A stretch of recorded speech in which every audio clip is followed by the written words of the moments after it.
Selamat pagi Bapak Ibu Saudara sekalian. Saya yakin kalau kita boleh ada pada pagi hari ini semuanya karena anugerah Tuhan.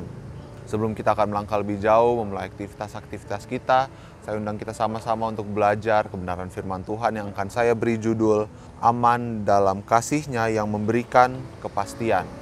Pada pagi hari ini saya akan undang kita sama-sama untuk membuka ayat Alkitab yang terdapat dalam Roma 8 ayat yang ke-28. Saya ulangi, Roma 8 ayat yang ke-28. Saya akan bacakan untuk kita semua. Kita tahu sekarang bahwa Allah turut bekerja dalam segala sesuatu untuk mendatangkan kebaikan bagi mereka yang mengasihi Dia, yaitu bagi mereka yang terpanggil sesuai dengan rencana Allah. Amin.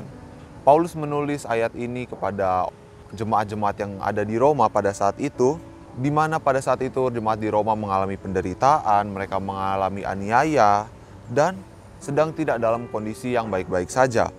Tetapi pada ayat yang barusan kita baca, Paulus menekankan bagaimana Tuhan sanggup memakai segala sesuatu, bahkan kondisi yang sedang tidak baik-baik saja, kondisi yang kelihatan buruk, untuk mendatangkan kebaikan dalam rencananya yang sempurna dalam kehidupan jemaat di sana. Paulus mau menekankan wujud kasih Allah dalam kehidupan mereka, yaitu kasih bukan yang hanya menghindarkan jemaat di sana dari masalah-masalah yang sedang mereka alami, tetapi kasih yang selalu menyertai dan menuntun mereka di tempat itu.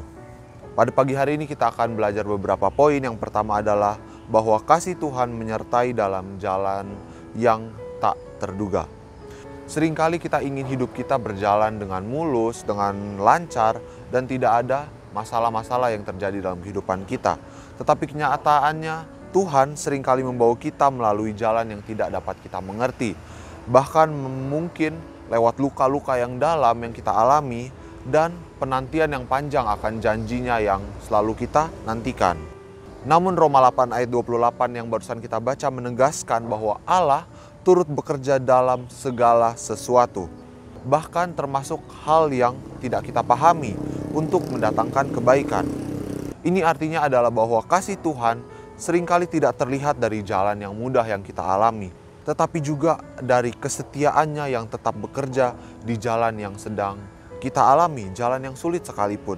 Kita menjadi aman bukan dari jalan yang nyaman, tetapi karena kasih-Nya yang tidak pernah gagal menuntun kita dalam permasalahan-permasalahan kehidupan kita.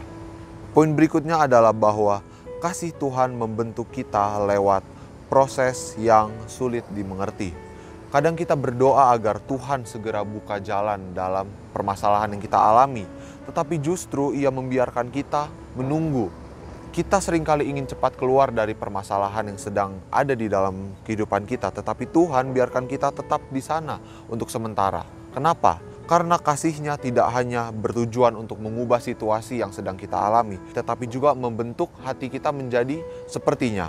Roma 8 ayat yang ke-28 yang barusan kita baca menegaskan bahwa pembentukan hati dan karakter kita adalah proses dari panggilan yang Tuhan berikan bagi kita.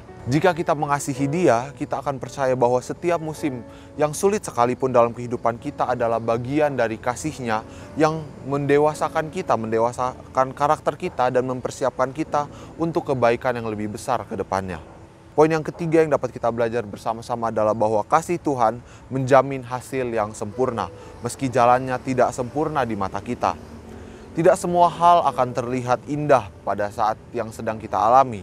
Pada saat kita berjalan bersama dengan Tuhan, kita bisa saja mengalami kehilangan, penolakan, dan hal-hal yang tidak sesuai dengan rencana yang kita inginkan. Tetapi Roma 8 ayat yang ke-28 tidak berkata bahwa semua yang terjadi akan baik. Tetapi Tuhan memakai semuanya itu untuk mendatangkan kebaikan. Itulah jaminan kasih Allah bagi kehidupan kita. Hasil akhir kehidupan orang yang selalu mengasihi Tuhan, yang menantikan Tuhan akan selalu baik. Meski prosesnya tidak selalu dimengerti sekarang. Di tengah ketidakpastian, kita harus ingat bahwa kasih Tuhan adalah kepastian yang terbesar dalam kehidupan kita. Pada pagi hari ini mari kita semua ingat bahwa kasih Tuhan bukanlah janji hidup yang tanpa air mata, tetapi adalah jaminan bahwa tidak akan ada air mata yang sia-sia. Kasih-Nya adalah alasan bagi kita untuk terus merasa aman, meskipun hidup kita tidak selalu bisa dimengerti. Karena kasih-Nya memberikan kepastian bahwa semua yang kita alami akan berakhir dalam kebaikannya yang sempurna. Amin. Untuk kebenaran firman Tuhan, mari kita bersatu dalam doa. Tuhan Yesus yang baik, terima kasih untuk pagi hari ini Tuhan. Kalau kami telah mendengarkan firman-Mu Tuhan, kami percaya bahwa kasih-Mu Tuhan adalah selalu yang membuat kita aman Tuhan. Bahwa rencana-Mu Tuhan adalah rencana yang sempurna Tuhan. Di tengah ketidakpastian dunia ini Tuhan, kami percaya bahwa kasih-Mu lah Tuhan yang selalu memberikan kepastian bagi setiap langkah kehidupan kami Tuhan. Pada pagi hari ini kami mau melangkah bersama-sama dengan Engkau. Kami mau menyerahkan semua aktivitas kami ke dalam tangan-Mu Tuhan. Terima kasih Tuhan. Kami alaskan doa ini di dalam nama Tuhan Yesus kami berdoa. Haleluya. Amin.